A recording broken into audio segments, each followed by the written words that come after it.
बांग्लादेश से ऐसी फोटोज आ रही हैं कि प्रधानमंत्री के आवास में लोग घुस गए हैं, तोड़फोड़ कर रहे हैं, चीजें चुरा कर ले जा रहे हैं। सेम टू सेम इसी तरह की चीजें श्रीलंका में हुई थी 2022 में। पाकिस्तान में कुछ टाइम पहले हमने देखा था जब सेना के खिलाफ जनता ने हमला बोल दिया था।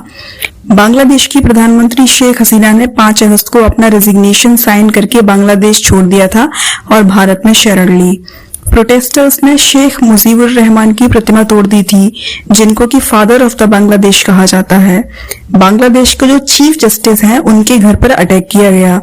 बांग्लादेशी क्रिकेटर लिट्टन दास के घर में आग लगा दी गई और इस तरह की वायलेंस की कई खबरें आ रही हैं बांग्लादेश से। जितने भी माइनॉरिटी कम्युनिटीज हैं, खासतौर से हिंदूज, उनको वहां पर टारगेट किया जा रहा है, उनकी जमीनें, दुकानें छीनी जा रही हैं। ऐसी भी खबरें आ रही हैं कि बड़ी तादाद में लोग इंडिया के बॉर्डर्स की तरफ मूव कर रहे हैं। आवामी लीग के कई नेताओं पर अटैक हो चुका है। बांग्लादेश में आर्मी का भी कोई कंट्रोल नहीं है। बांग्लादेश की ये जो हालत है उसके लिए कौन जिम्मेदार है? कुछ बाहरी ताकतों का हाथ बताया जा रहा है, जिसकी वजह से पहले स्वतंत्रता सेनानियों के वंशजों को मिल रहे आरक्षण के खिलाफ छात्रों का प्रदर्शन था, जिस पर आरक्षण 56% से घटाकर 7% कर दिया गया।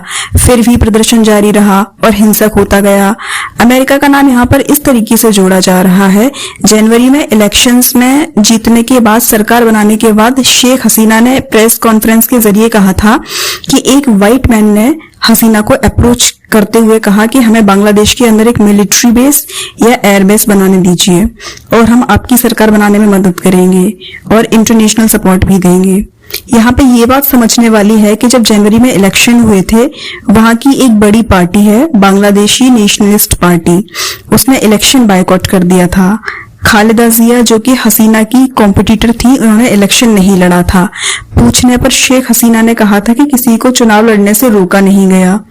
अमेरिका के अलावा यूरोपियन कंट्रीज और इंटरनेशनल ऑर्गेनाइजेशंस ने बोला था कि बांग्लादेश में फ्री एंड फेयर इलेक्शंस हुए हैं, पर अमेरिका ने इल्जाम लगाया कि नहीं, फेयर इलेक्शंस नहीं हुए हैं।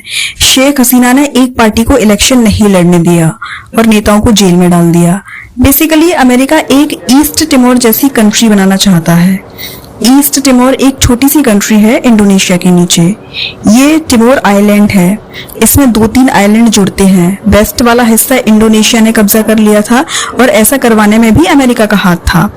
ईस्ट तिमोर को आजाद करा दिया था, वहां पर मेनली क्रिश्चियन पॉपुलेशन रहती है। तो शेख हसीना ने यही इल्जाम लगाया था कि अमेरिका ईस्ट तिमोर जैसी एक क्रिश्चियन कंट्री बनाना चाहता है। इसके लिए कुछ हिस्सा बांग्लादेश का और कुछ हिस्सा म्यांमार का चाहिए। म्यांमार में भी सिविल वॉर चलता रहता है, जिसमें 2 कंट्रीज इन्वॉल्व हैं। चाइना म्यांमार में अपना वर्चस्व चाहता है, उसके पोर्ट्स को यूज करना चाहता है ट्रेड पर्पज से। दूसरी तरफ अमेरिका इन्वॉल्व है म्यांमार में। उन्होंने 2 कम्युनिटीज के नाम लिए थे, कुकी चिन नेशनल फ्रंट और United liberation front of Assam. तो अमेरिका इन्हीं 2 ग्रुप्स को चढ़ाकर जगह जगह क्लैश करवाता रहता है। बांग्लादेश में एकदम नीचे वाला हिस्सा है, ये कॉक्स बाजार के पास वाला एरिया है, सेंट मार्टिन्स आइलैंड। कहा जाता है कि अमेरिका बहुत लंबे टाइम से सेंट मार्टिन्स आइलैंड लेना चाहता है बांग्लादेश से, इसीलिए मिलिट्री बेस बनाने के लिए प्रेशराइज कर रहा है। इससे अमेरिका का इंडिया, बांग्लादेश और म्यांमार में भी एक्सेस रहेगा और बे ऑफ बंगाल में भी प्रेजेंस बना पाएगा।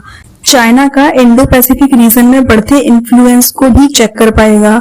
लेकिन शेख हसीना ने सेंट मार्टिन आइलैंड को कभी लीज पर दिया ही नहीं अमेरिका को, इसीलिए अमेरिका नाराज था उनसे। शेख हसीना ने कहा था कि मेरी सरकार को गिराने की साजिश की जाएगी और हुआ भी वैसा ही। आई होप पूरी पिक्चर क्लियर हो गई होगी आपको बांग्लादेश की। Please subscribe.